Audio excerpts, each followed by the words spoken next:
সীতা তো মন্দ উদ্দেশ্যে কুণ্ডলিনী পার হইয়াছিলেন না, গৃহাগত তপস্বিনীকে ভিক্ষাদানের জন্যই আতিথ্যতা স্বরূপ পরম ধর্মের মর্যাদা রক্ষা করিবার জন্যই তো তিনি কুণ্ডলিনীর বাহির হইয়াছিলেন।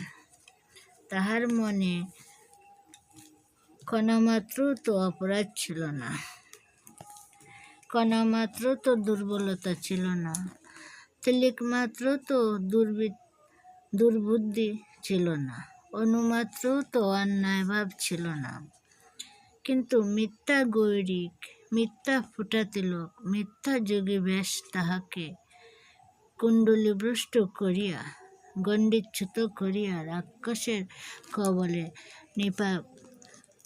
নিপাতিতা করিল।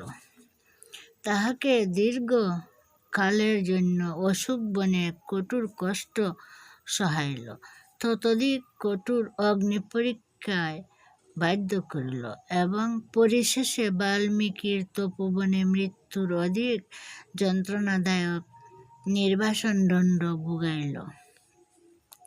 জগতের সতিকুলের যিনি শিরোমণি, তিনিই তো ধর্মবেশী অধর্মের ছলনায় ভুলিয়া জগৎজোড়া দুঃখ ভোগ করিয়াছিলেন।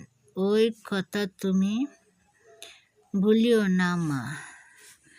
পঞ্চপাণ্ডব আশ্রমে থাকিলে দুরাত্মা জয়দ্রথ দ্রৌপদীকে জোর করিয়া নিজ রথে তুলিতে পারিত না।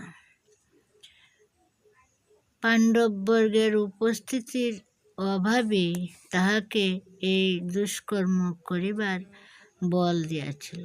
পাণ্ডবেরা গৃহ থাকিলে পাদুকার আঘাত শিরে সহিয়া তাহাকে ফিরিতে হইত। দ্রৌপদীর আঞ্চলের কোণ সে নরাদম স্পর্শ করিত সম্মার্থ হইত না। আবার পঞ্চপাণ্ডবেরা যখন গৃহে ফিরিয়া আসিয়া দেখিলেন দ্রৌপদী নাই, তখন তাহারা কি যে অমিত পরাক্রমে যুদ্ধ করিয়া দ্রৌপদীকে উদ্ধার করিয়া আনিলেন। জয়দ্রথকে পঞ্চপাণ্ডবের পায়ে ধরিয়া দাস হইলাম বলিয়া নাকে খত দেওয়াইলেন, সে কথাও ভুলিও না।